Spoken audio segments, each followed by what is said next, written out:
Actually, ang sinasabi ni Ping Lacson is that our president is incompetent.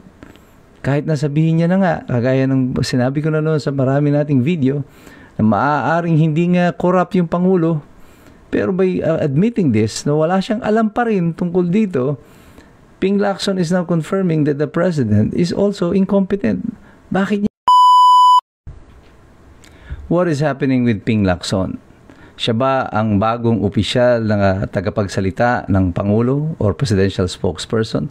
Pinalitan niya na ba si Claire Castro? O tinutulungan niya nga ba talagang Pangulo? O mas lalo niyang ibinabaon si Bongbong Marcos? Bakit natin sinabi yan? Yan ang pag-uusapan natin sa gabing ito. Magandang gabi po. Ito po muli si Attorney Mike Operario. Sa mga lumipas na araw, mabilis ang pag-ikot ng mundo natin ng politika dito sa Pilipinas. Ang bigla ang pagre-resign ni Bersamin, ni Pangandaman, yung anak pa niya na sa Undersecretary Bersamin, at saka may isa pang Undersecretary of DepEd na nabanggit din ni Zaldico. Dahil dito, biglang nagkaroon ng mga pagbabago sa mga storya, sa strategiya, sa pagdepensa kay Bongbong Marcos. And front and center dito sa depensa na to, naandyan si Ping Lacson na umaakto na parang siya na talaga ang presidential spokesperson. Talagang ginamit niya pa na platform ang Senado at para ipagtanggol ang Pangulo, both mula kay Amy Marcos at dito kay Zaldico. But what is interesting here ay yung ginawa niyang pagdepensa laban sa statement ni Zaldico. Nung unang lumabas si Zaldico, kinabukasan lang, eto na si Ping Lacson, dinidiscredit niya yung testimonya ni Zaldico. Sinasabi niya hindi credible at wala daw probative value yung testimonya kasi hindi yan under oath. Well, nga, mahirap sa mga hindi naman abogado na nagpe-pretend na sila ay abogado. But we will discuss that matter on a separate video. Itong probative value di umano ng video statement ni Zaldico. Well, ang mahalaga dito ay kung papaano biglang bumaliktad ang mundo ni Ping Lacson pagdating dito sa story na to. Because nung unang lumabas si Zaldico, sinasabi niya na hindi credible si Zaldico, mukhang invento lang ito, walang probative value.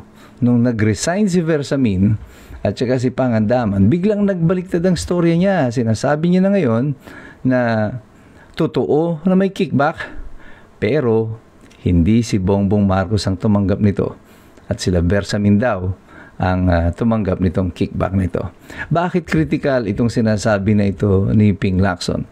Kasi by admitting na mayroong kickback, he has already confirmed 50% of the story of Zaldico, na mayroon talagang kickback, na mayroong talagang congressional insertion.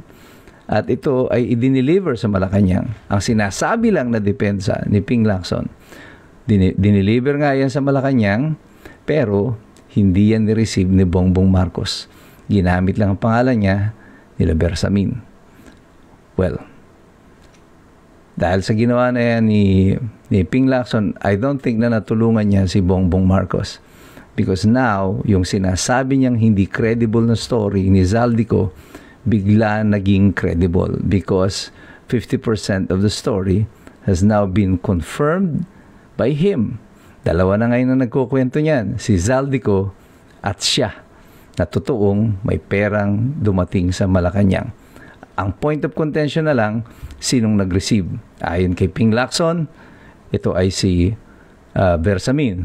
Ayon kay Zaldico, ito ay kay Marcos napunta. Sino ang mas credible ngayon dito sa dalawa na ito? Well, given the history of Ping Lacson, at given yung nature of testimony ni Zaldico, I would rather believe na mas totoo siguro yung sinasabi nitong si Zaldico kesa dito kay Ping Lacson. Pero ang storya dyan, why is Ping Lacson doing this? Why is Ping Lacson confirming the story? Na indeed may delivery ng pera sa Malacanang, na indeed mayroong kickback. Ang hindi lang niya kinonfirm is that it's Bongbong Marcos who received it. Because by admitting that there is may corruption, may kickback talaga na pera na tinanggap dyan sa Malacanang, Ang sinasabi lang niya na hindi ito alam ng Pangulo.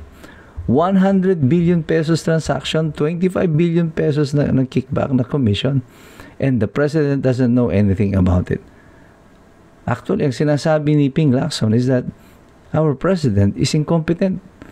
Kahit nasabihin niya na nga, kagaya ng sinabi ko na noon sa marami nating video, na maaaring hindi nga corrupt yung Pangulo, pero by admitting this, na wala siyang alam pa rin tungkol dito, Ping Lacson is now confirming that the President is also incompetent. Bakit niya ginagawa ito? What is he doing? And why is he speaking for the President this way? Bakit siya ganitong umasta na parang tinanggalan niya na ng trabaho si Claire Castro? Libre ba yung kanyang pagkilos bilang presidential spokesperson? Sabi ko nga sa inyo noon pa, sa politika, walang libre. Everything has a price. Hindi magpapakahirap itong si Tito Soto at si Ping Lacson na didepensa ng Pangulo this way and this much, nang ganun-ganun lang yun. I mean, if there are about 450 billion pesos na pinag-uusapan dito ng mga flood control projects just in 1 year, it's about 1.2, 1.3 trillion in 3 years. At alam mo yan, halimbawa, ikaw ang naatasan, uy, ipagtanggol mo ako harangin mo lahat yung impormasyon na yan tungkol sa akin. Kasi 1.2 trillion ang pinag-uusapan dito. Ikaw ba, papayag ka na ang ibibigay sa'yo out of that 1.2 trillion na transaction na yan? Yung mga pitchi-pitchi lang? Yung mga pangkakaning itik? Hindi siguro. Kailangan mo dyan, yung medyo mahilab-hilab, di ba?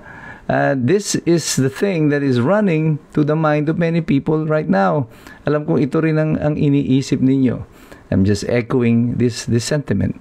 Na bakit ganito ang klase ng pagdepensa nila kay Bongbong Marcos na masidhing-masidhi na parang gusto na ni Ping Lacson siya na yung mag-presidential spokesperson dun sa Malacanang.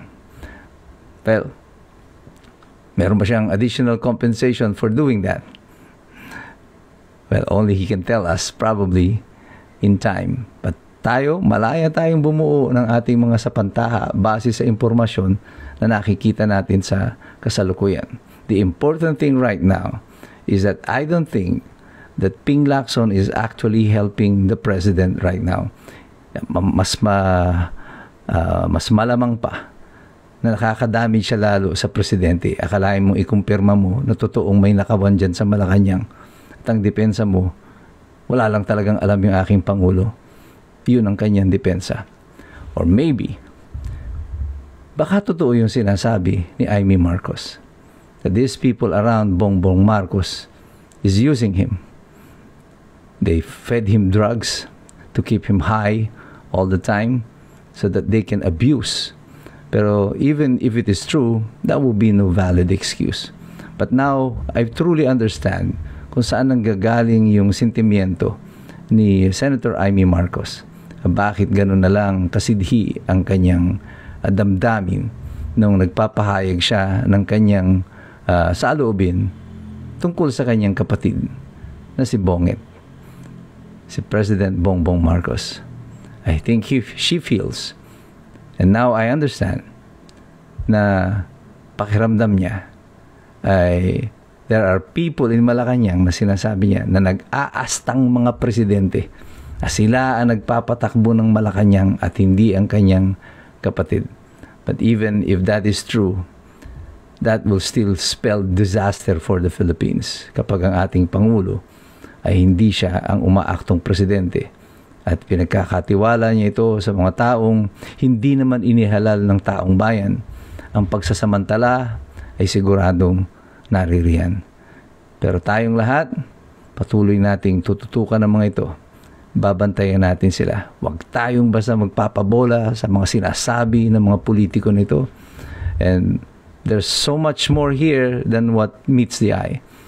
Kaya patuloy tayong magmasid, patuloy tayong makilahok, patuloy tayong mag-aral sapagkat mahirap makialam ang taong walang alam. God bless you, God bless us all. Mabuhay ang Republika ng Pilipinas.